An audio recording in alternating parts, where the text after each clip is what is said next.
Poor girl is thrown out of the store for not looking like a customer. The millionaire sees everything and walks in holding her hand. And at that moment, the entire mall went silent. She just wanted to see the dress on the mannequin. Her face pressed against the window, her eyes shining with hope, and her fingers brushing the glass as if they could touch that dream for a second. But one step into the store was enough for the silence to fall like a judgment. The manager couldn't even hide her look of disgust. "You don't look like a customer. Please leave before I call security." All eyes turned, muffled giggles, cell phones raised, cruel shame streaming from her eyes. The girl paled. She tried to explain, but the woman shoved her with her bag like a stray dog. And it was at that exact moment that a man in a suit entered, tall, imposing, a familiar face from TV. He took in the scene, walked over to her, and took her hand. "If she can't shop here, then I won't shop anymore either." And at that moment, the entire mall fell silent. What no one knew, not even him, was that the girl he defended so fiercely had been part of his story for many years. A forgotten story, buried beneath figures and contracts. But she remembered. She knew exactly who he was. And even more, she knew what had happened to the woman he thought he'd abandoned in the past. The girl wasn't just poor. She was the daughter of the woman he'd once loved and destroyed. And while he thought he was saving her, she was the one silently guiding everything. That hand he held was about to turn his world upside down, but not with loud vengeance, with poetic justice. And it would all begin there, with a simple gesture in plain sight. Before continuing, I want to invite you to subscribe to the channel and like this video so you can continue receiving our real stories. Thank you very much. In the center of Chicago's most luxurious shopping mall, a stark contrast caught the eye. She, in worn jeans, patched sneakers and a faded oversized sweatshirt, stood in front of the window as if that piece of glass separated two worlds. The dress was simple but enchanting, light blue, flowing, delicate as a childhood dream never lived. Inside, everything was too clean, too expensive, too distant. The glow of the chandeliers reflected on the gilded walls, and the attendants floated among the hangers like proud swans. The entire space was a choreography of luxury and rehearsed silence. She hesitated, took a deep breath, and pushed open the glass door. A discreet bell rang. Suddenly, the ambient music seemed to lower in volume. The manager's cold eyes lifted with a discreet gasp of contempt. The girl took 2 steps and smiled kindly, asking if she could just try on the dress on the mannequin. The answer came like an elegant whiplash. "That piece isn't on sale, dear. We only serve customers here." "Really?" The other women in the store chuckled softly, as if they were part of an unbreakable elite. "Please, leave before we have to call security." The girl swallowed, her eyes still fixed on the dress, but her body trembled. She took a step back. Another. When she turned, she bumped into a broad, perfumed chest. It was a man, tall, elegant, in a perfectly tailored light grey suit. He watched the scene with furrowed brows. Everyone recognized him. Jacob Sterling, CEO of Sterling Enterprises, the youngest billionaire in town. His eyes flicked to the girl, then to the manager. "She's bothering you, Mr. Sterling," the woman said, smiling tightly. He didn't respond. He walked up to the girl, held out his hand, and said in a deep but calm voice, "Would you like to come in with me?" She didn't understand. Her eyes widened. He took her hand, crossed the store with her at his side, and stopped in front of the dress. "Wrap it. It's for her." The manager froze. A saleswoman stuttered. The giggles faded. The entire mall, little by little, turned toward that unlikely scene. Their slow footsteps became the soundtrack to the silent scandal. And the girl, still in shock, had no idea that this unexpected gesture wasn't the beginning of a fairy tale. It was the reunion of 2 stories that had been separated by an ancient tragedy. And he, unbeknownst to him, had just shaken hands with the past he was trying to forget. She wasn't the kind of girl who had choices. She grew up among cardboard boxes stacked in the corner of a small rented room at the back of a laundromat, where the constant smell of cheap soap mingled with the tears of her mother, who smiled during the day but collapsed in silence every night. There was no father, no memory, no photo.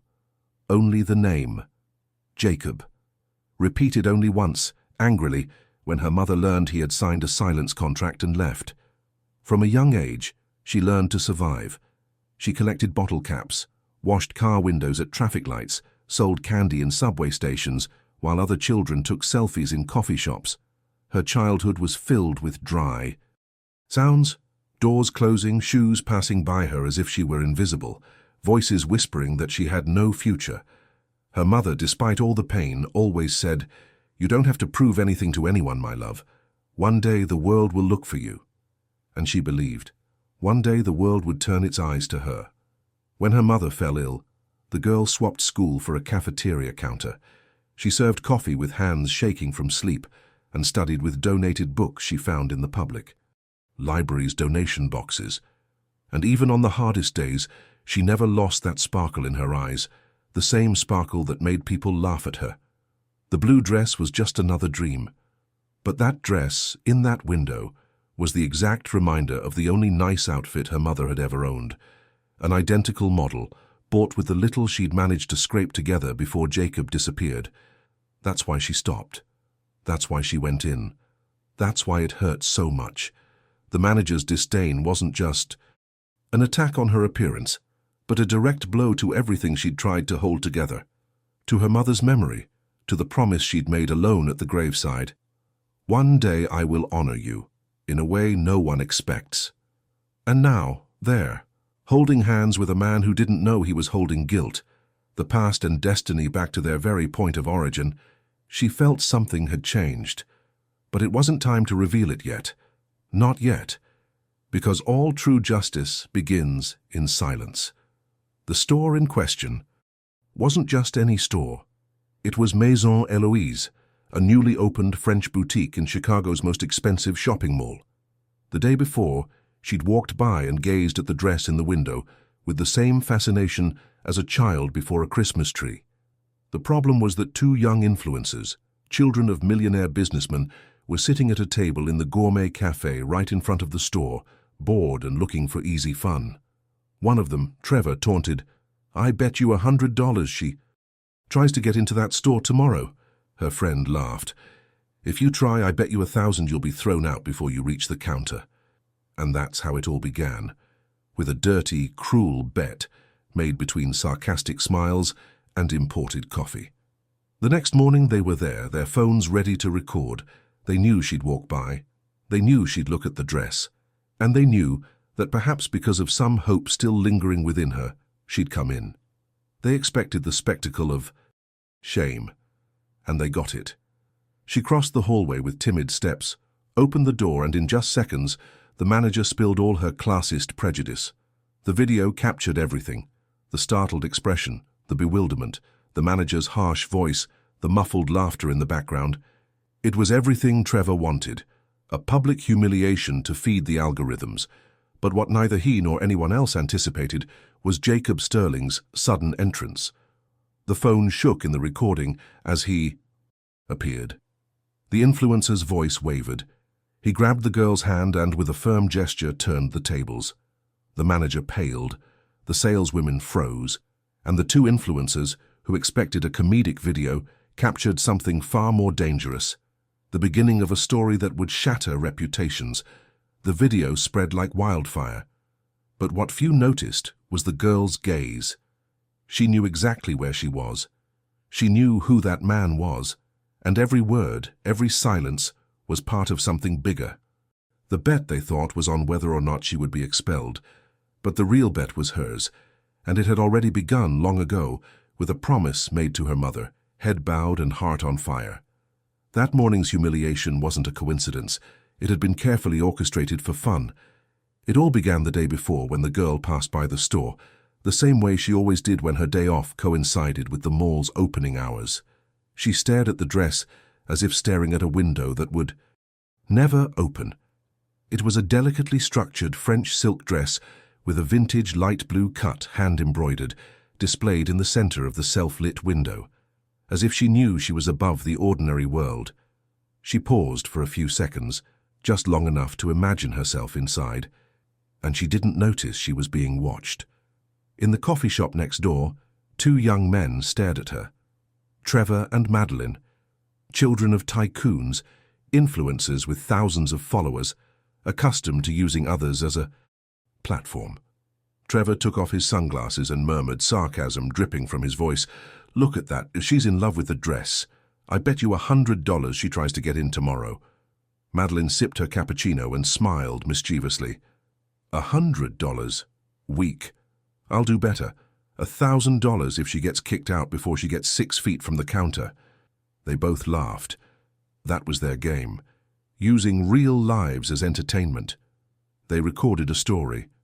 Tomorrow will be the Bankrupt Cinderella Challenge. The next day at 10 o'clock sharp they were there, ready. Cell phones charged, cameras discreetly on, seated at the same table, with the same arrogance. And she, punctual as someone who respects what they can't have, showed up. Her walk to the store was slow, full of hesitation. Her heart was beating fast, her hands cold. Everything in her told her she shouldn't go in. But something, a force that came from far away, perhaps from a promise to her mother, perhaps from the pride of someone who had never had anything, pushed her to her feet. The glass door opened with a soft touch. The bell rang, and the world froze. The manager, a tall woman with a stiff bun and calculating eyes, scanned her up and down in a second. "Can I help you?" she asked coldly. The girl pointed to the dress, trying to hide her nervousness. "I wanted to know if I could try it on." Before she could finish her sentence, the manager cut her off. "This piece isn't on sale. It's exclusive to regular customers." She took a step back. The manager stepped forward, crossing her arms. "Unfortunately, we need to maintain a standard in here. You don't seem interested in buying, and this isn't the place for street curiosity." Low chuckles, whispers, the sound of a notification. Trevor was recording everything. It was exactly what he wanted, the perfect humiliation. The girl tried to answer, but her voice faltered. "I just wanted to see." Then watch from the sidewalk. The sentence came out like a sentence. She turned to leave. Her face burned. But before she reached the door, she bumped into a firm body. Jacob Sterling, the billionaire, the icon of Chicago's elite, the man she knew better than he realized. He took it all in. He looked at the manager, then at her. Silence. Then he held out his hand. "Come with me." And with a single gesture, she destroyed Trevor's game. She bought the dress. She shamed the store. And unknowingly, she entered into a much bigger bet, the only one that truly mattered. The touch of his hand was firm, confident, and contrasted with the gentle tremor of her skin. When Jacob took her fingers, the entire store seemed to freeze in time.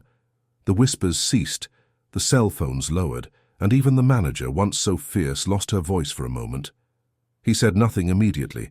He simply walked with her, hand in hand, to the center of the store, with the same naturalness of someone leading someone important through a gala. Ballroom. The girl, confused, kept her head down, as if this were a mistake, a misunderstanding about to be corrected with some impersonal apology. But Jacob stopped in front of the dress. He stared at it with the gaze of someone who understands the symbolic value behind fabrics and stitching. Then he turned to the manager. "This piece, it's for her." The woman stammered. Mr. Sterling, this collection hasn't even been officially launched yet." He didn't blink. "Then consider it launched now. Charge it to the Sterling Foundation." The manager nodded, unsure what to do. The saleswomen rushed to pack the dress, but what remained, suspended in the air, was the silence between them. She finally looked up and met his gaze. For a second, just a second, Jacob felt something familiar. A barely perceptible discomfort, as if he'd seen that look somewhere in the past. But he shook it off. He smiled gently, as if he knew he was doing the right thing.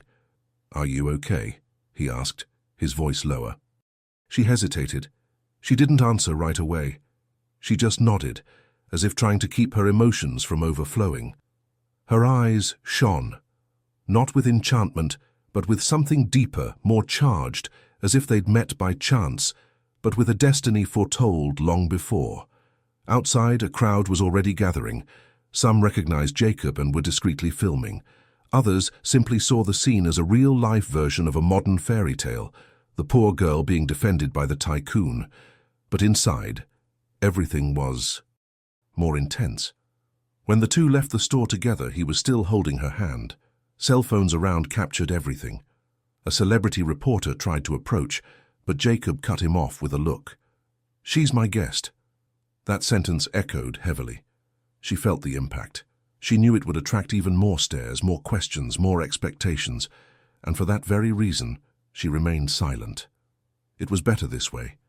It wasn't the time to speak yet, because that gesture of his, so heroic in the eyes of the world, had a bitter taste for her. It was irony. It was fate laughing behind the curtains. It was the absent father defending the daughter he never knew he had. Jacob, for his part, suspected nothing. He simply saw a young woman who had been wronged and felt that for the first time in a long time he was doing something that truly mattered. He wasn't a man accustomed to showing emotion, but there was something about that girl, something he couldn't explain. It was like looking into a mirror covered in fog. He wanted to understand. She already understood everything. But the game had just begun. The videos began circulating that afternoon. "Billionaire defends poor girl kicked out of store." That was the headline exploding on social media. Second-long clips, poorly framed, but enough to fuel the fantasies of a public hungry for stories of instant justice. Jacob Sterling, the reserved tycoon, appeared like a modern-day knight, and she, like a suburban Cinderella. But the behind-the-scenes story told a different story. She only had to let go of his hand for a moment, and the smiles faded again. The saleswomen looked at her with concealed contempt. The manager, embarrassed at having been disavowed in front of everyone, dripped venom with her gaze. And the two young men, Trevor and Madeline, were now furious. The bet had become a joke. The video, intended as a comedy, had gone viral for the opposite reason. And the public, upon discovering who had filmed the scene, began attacking them in the comments. Elitist trash. Ridiculing a poor girl in 2025, seriously? Trevor deleted his stories, but it was too late. Their humiliation had begun. And with it, a new chapter of resentment. At the mall, however, the girl was restless. When she returned to work at the end of the day, a cashier at a small cookie kiosk, she was met with suspicious glances. Co-workers looked at her as if she'd done something wrong. "You should have thanked me and disappeared. Are you feeling full of yourself now? You took advantage of a rich man, smart." The customers whispered, as if she were a walking scam. Even the supervisor, a weary, middle-aged man, pulled her aside and said, "We don't want that kind of attention here. Mind your own business." She nodded, swallowed hard, and continued. She served cookies as if nothing had happened. The dress, now carefully stored in a special bag, was hidden at the back of the closet, a symbol that, instead of pride, seemed to provoke even more hatred. In the following days, more videos emerged. Some called her an opportunist. Others invented the idea that she was a hired actress. Some claimed she was using Jacob to promote herself. She said nothing, not a word. Even when approached on the street by curious onlookers, she simply lowered her head and walked on. People wanted her to play the role of the lucky girl, the emerging fairy, but she refused. Because for her, it was all just the beginning. And the faces that criticized her today were the same ones that had always ignored her. The contempt that had previously been silent now came disguised as public judgment. But the worst was yet to come. Madeline, humiliated, decided to fight back. She scoured social media, found old photos of the girl with her sick mother, snippets of a past too poor to ignore. She posted everything. The truth about the girl in the dress, another scammer crying misery. The images went viral. The girl, who was never to blame, became a meme. The target of montages, jokes, disgusting hashtags. Jacob saw it all. And for the first time, he wondered who she was. And why, even amidst the chaos, she never tried to explain herself. He didn't know, but that was the greatest form of resistance. Silence. A silence that hid the secret that was about to explode. She watched him from afar, not with fascination nor gratitude, but with the calculated calm of someone standing before a board whose pieces were finally beginning to move. Jacob Sterling didn't impress her. The powerful, acclaimed man, praised in business magazines and adored on the covers of lifestyle magazines, to her, he was nothing more than an ancient shadow, an echo of something her mother could never forget, no matter how hard she tried. Every step he took, every sentence he uttered to the press, every attempt to shield her from public opinion, it all seemed noble to outsiders.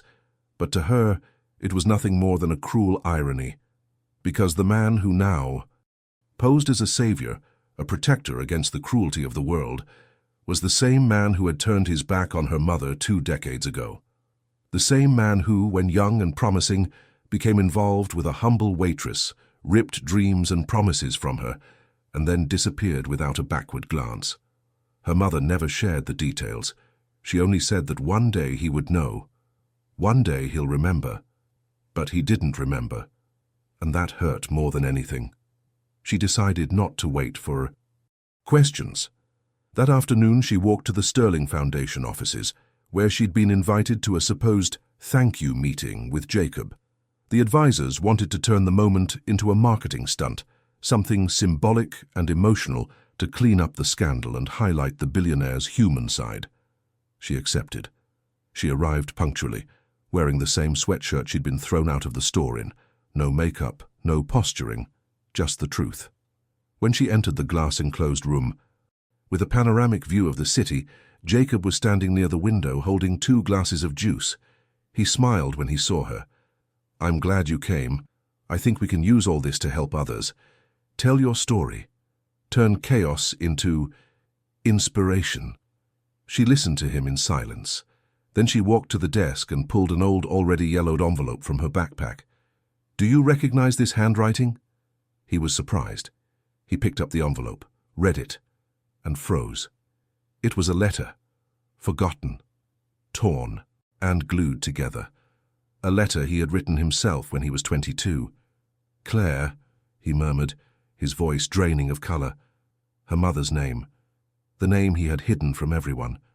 She nodded, her eyes calm but steady. "You left her. You promised to come back. You didn't." He tried to justify himself. "I was young. I was scared. My career was going to explode. My parents, my father threatened to disown me." She interrupted. She died waiting. The silence that fell was thick, painful. Jacob sat down, unable to support his own weight. You're my—" She nodded again. "Yes, and I'm not here for you. I'm here for her, because she deserved to be heard, and now she will be." She stood up, left the letter on the table, and headed for the door. He tried to speak. "Wait, what do you want from me?" She turned and simply said, "Nothing. I just wanted you to know. Now you're carrying this. I've carried it for too long." And she left. No crying, no drama, just justice. The room remained silent for long minutes after the door closed. Jacob still held the envelope, his hands trembling, his gaze lost in the distant city lights. The memory of the letter threw him back in time like a free fall. No safety net, no warning, just the dry impact of seeing the past return like an inevitable verdict. Claire. The name sounded like a forgotten whisper in the back of his mind, yet at the same time, so present, it hurt. He remembered her, more than he cared to admit. The waitress with the sad eyes and persistent smile. The summer he'd felt human for the last time. The childish promise that he'd return after his internship in New York. After the initial investment, his father's approval, the golden opportunity. But he hadn't, and not by accident. His father had been clear. You choose, your career or your ruin. Women like her only get in the way. And Jacob, still too cowardly to face his family, followed the path that had always seemed safer. He deleted Claire. He blocked her number. He never responded again. But now, 21 years later, that poor girl with that same look of silent pride had confronted him with the truth. She hadn't screamed, hadn't cried, hadn't asked for anything, and that devastated him more than any scandal, because the absence of revenge was more powerful than the revenge itself. He spent the night sifting through old files. He found her full name in the Foundation system. Then he searched for old records from the city where Claire lived. He found a death certificate. The cause, respiratory complications aggravated by stress. He read it all standing up, unable to sit down, feeling his body weigh tenfold with each line. And then, on an impulse he didn't understand, he called an old college friend who had witnessed it all back then. "Do you remember Claire?" There was silence on the other end. "I remember. She really loved you. And you left without saying goodbye." Jacob hung up, unable to answer. The next day the press was still talking about the store's fairy tale. But Jacob couldn't see things the same way anymore. The girl wasn't just a young woman humiliated in a store. She was the result of a story he'd helped destroy. He'd created her, in a way, by deciding his career was worth more than a life. Every step she took to that mall, every tear she'd swallowed at work, every injustice she'd suffered in silence, all were a direct consequence of his inaction. And now she was there, before the world, demanding nothing, simply returning to him the burden he'd carried alone for over 2 decades. That night, Jacob returned to the old building where Claire lived. The building manager still recognized him from the TV. Her daughter is strong, alone since she was young, never asked for anything, just worked. In the hallway he saw children's drawings taped to the peeling wall. In one of them, scribbled with blue crayon, was a man in a suit and a smiling woman holding a child. Beneath it, a shaky phrase. "One day he'll come back." The paper was yellowed but intact, and in that moment Jacob fell to his knees for the first time in his life, unsure whether to ask for forgiveness or if he had the right to. After the meeting at the Foundation office, she simply disappeared. No response to his posts, no activity on social media. The number he'd used to register was out of service. She vanished like a mist that dissipates before the ring. And that's when Jacob realized, with a jolt that pierced his chest, that her absence hurt more than he'd expected. In the early days, he still believed she'd reappear. After all, there was so much to say, so much to explain, so much to fix. But with each passing hour, he realized she might never return, and more than that she might not want to. He felt helpless. "I was used to solving anything with a connection, a check, a crisis team. But now there was no counseling that could solve it. This wasn't a negotiation.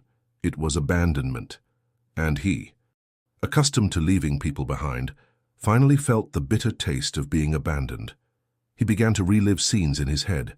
The first time he saw her in the store, her eyes steady despite the humiliation. The way she remained silent even when the world wanted to hear her speak. The way she held her mother's letter delicately, as if repaying him an old debt. Jacob began searching for any sign of where she might have gone. He called the kiosk where she worked. She had quit 2 days earlier, without explanation. He visited the building where she lived. The neighbor said she left with a small suitcase and a look, as if she wouldn't be returning any time soon. She seemed light, like she'd done what she needed to do. For the first time in his life, Jacob lost control. He tried to write a letter, but tore it up before finishing.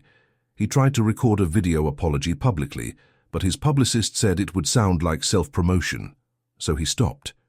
He sat on the balcony of his luxurious apartment, staring out at the lights of Chicago and thinking that, even with everything he had, he couldn't reach what mattered most now. Her presence, her silence, and what it said about who he really was. Not the billionaire, not the CEO, not the philanthropist, but the man who had destroyed 2 lives through cowardice, and who now felt the emptiness leaving a deafening echo. In the following days, he sought her out more intimately. He went to the old laundromat where her mother had worked. He spoke with people who vaguely remembered Claire and the quiet girl who helped stack clothes. He heard simple stories of how she gave part of her snack to another child on the street, of how she read books while washing floor cloths, of how, even in the greatest difficulties, she never asked for help.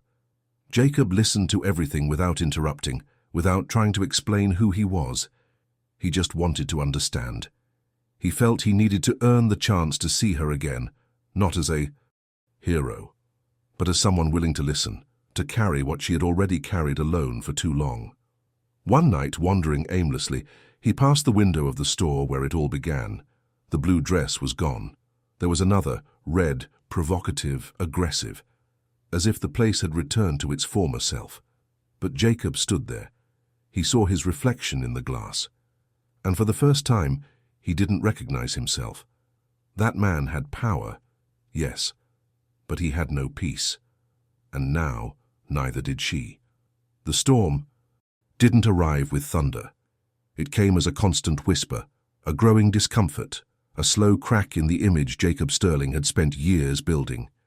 It all began with a discreet post by an independent journalist, a collage of public information, Claire's name, her daughter's birth, the father's lack of legal records, the long-standing romance with young Jacob before the meteoric rise of Sterling Enterprises. The text didn't accuse, it simply connected the dots. But on the internet, connections are enough to light fires. Within hours, the story went viral. Blogs and columnists responded, each adding more layers to the narrative. Billionaire helped poor girl. Who might be his daughter? The dark secret behind the hero of the window display. Jacob Sterling, gesture of kindness or moral debt. The audience, which had previously applauded, now became suspicious. Comments were divided. Some called for justice, others accused hypocrisy, but the damage was done. The image of an impeccable, cold, successful man was replaced by a human, flawed, and worse, dishonest figure. Investors called. Partners demanded explanations. The foundation was boycotted. Influencers who had previously praised Jacob now called him an opportunist. The pressure wasn't limited to the digital world. Outside Sterling Enterprises headquarters, small groups gathered with signs, "Recognize your daughter," "Justice for Claire," "Power without empathy is destruction." Jacob silently watched his own empire tremble. His legal counsel suggested denying everything, saying it was a coincidence. The marketing team wanted to launch a donation campaign for single mothers, trying to balance the image. But he refused. For the first time, he didn't want to control the narrative.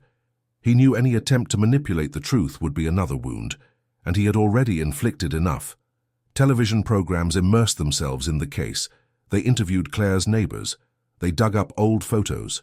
One showed Claire smiling alongside Jacob, still young on the terrace of an old building. The caption was cruel, "The beginning of the end."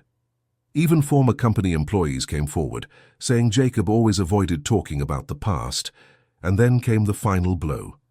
An old letter from Claire was published, the same one her daughter had given him days earlier. Emotional passages were highlighted. If he ever finds out he has a daughter, let him at least look her in the eye without lying. The phrase made headlines around the world. Jacob didn't try to defend himself. He didn't give interviews. He didn't hire spokespersons. He simply remained silent. And this silence, unlike his daughter's, was deafening. Because now he was the one feeling the weight of public contempt. The same thing she felt inside that store. The same thing his mother felt when he disappeared. The cycle had closed. The world no longer wanted to hear him. And perhaps he deserved it. Inside the office, alone, he watched the news reports loop, the criticisms, the jokes, the indignant editorials, each one a sentence, each headline a demand. But what destroyed him most wasn't the world's judgment. It was the emptiness of not knowing where she stood, and of not knowing if he would ever have the chance to apologize, not on camera, not to save his own image, but simply as a man who finally acknowledged the pain he'd caused. When the fall becomes silence, what remains is the inner sound, and Jacob Sterling, for the first time, was forced to listen to his own heart without interference, without applause, without strategies, without anyone to protect him from himself. The glass corridors of Sterling Enterprises, once vibrant, now felt cold, long, and empty. People spoke less as he passed. Their gazes no longer held admiration. Only the weight of unasked questions remained. He left his jacket hanging, his tie loose, and spent hours in his office watching the city through the window, the same city where a girl had grown up alone because of him.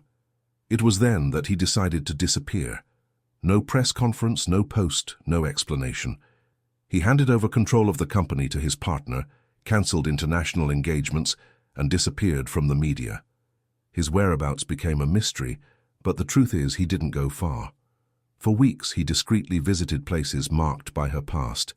He spent an entire afternoon sitting in the square where the girl's mother sold coffee from a makeshift cart. He bought a juice from the same kiosk where his daughter had worked. He sat on the concrete bench where she used to read, near the laundry room. He chatted with old residents. He washed dishes in a community soup kitchen without revealing his identity. No one recognized him, and perhaps this anonymity was his first real step toward humility. The mansion's walls began to suffocate him. The artwork no longer made sense. He began to gradually give away what he owned. He sold cars, stocks, even the penthouse where he lived. He discreetly founded a shelter for single mothers, but without naming it after himself. Claire's house, he called it. He didn't need anyone to know where he came from, not anymore. For the first time, he wanted to do something that wouldn't yield him a return. On my hardest days, I read and reread Claire's letter. Every sentence seemed written by a woman who loved despite the pain. Every line echoed like an unanswered prayer. He was crying, not in despair, but in deep regret. And in that pain, he began to change. It was a slow process, not a movie with a soundtrack, but real. He began to walk with simple people, to listen, to ask questions, to understand that everything he had built had been to prove a value he never found, and that the only recognition that mattered now came from someone who had already given everything: his daughter's silence. One night, as she crossed the bridge overlooking her neighborhood, she saw a poor girl standing in front of a shoe display. Still, motionless as if daydreaming, Jacob approached without her seeing him. For a moment he almost extended his hand, but he drew back. This wasn't about giving something material. It was about presence, about choice, about repairing, even when it's beyond repair.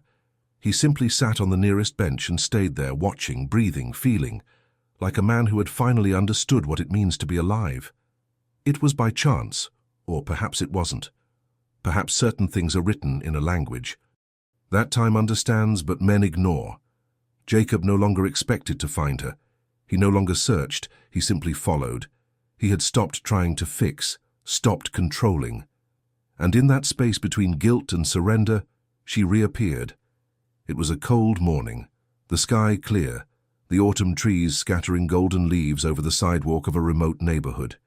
He had been invited by a local NGO to attend the delivery of food baskets anonymously funded by a new project, which, ironically, bore the name of the daughter the world didn't yet know was his. He arrived early. He helped unload boxes, he shook hands, he smiled shyly. He still felt out of place in that role of everyman, but he no longer shied away from it. That's when he saw her. There was no soundtrack, no shock, just silence. She emerged from among the people, holding a clipboard, coordinating donations, smiling at the children. The same sweatshirt, but now weightless. The same look, but now at peace. Jacob stopped. A second was enough for everyone to slow down. She saw him and didn't flinch. She didn't smile either. She just nodded, as if confirming something she already knew. He walked toward her with unsteady steps. "Are you okay?" he asked, as if relearning how to speak. She took a deep breath. "I am." Another pause. "Are you here to help or to watch?" The question was firm, but not harsh. He smiled, almost embarrassed. "To help, if they'll still let me." They worked side by side that morning. He delivered bags. She wrote down names.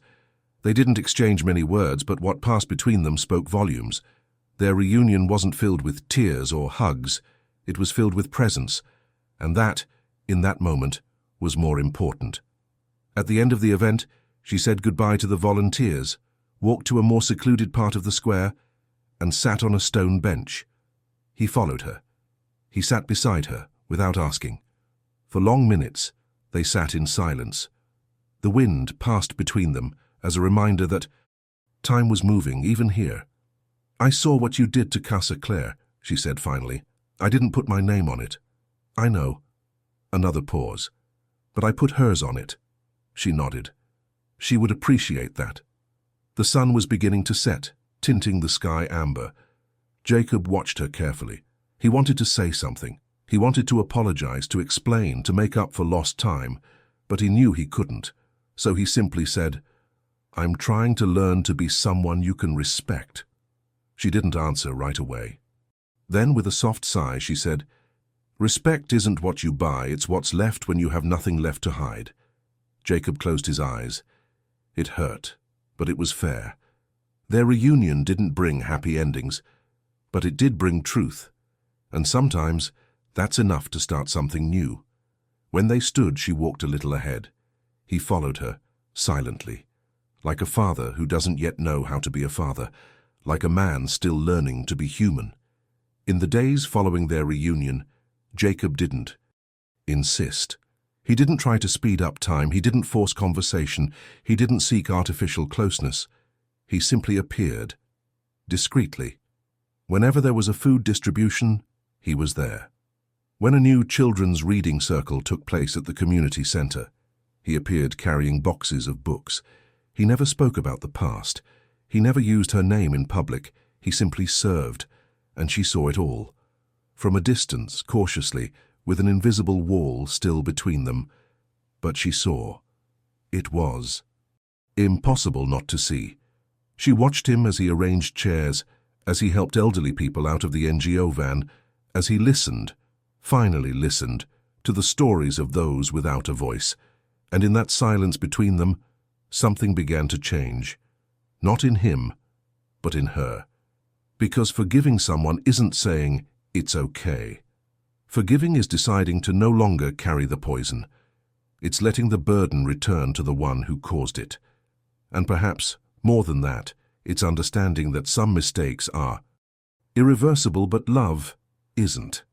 One cloudy morning, she called him to talk, alone, on the same bench where they had met again. He arrived punctually, as always, with tense shoulders and a humble look in his eyes. He didn't know what to expect. He didn't know if this would be the end. She held a small cardboard box in her lap.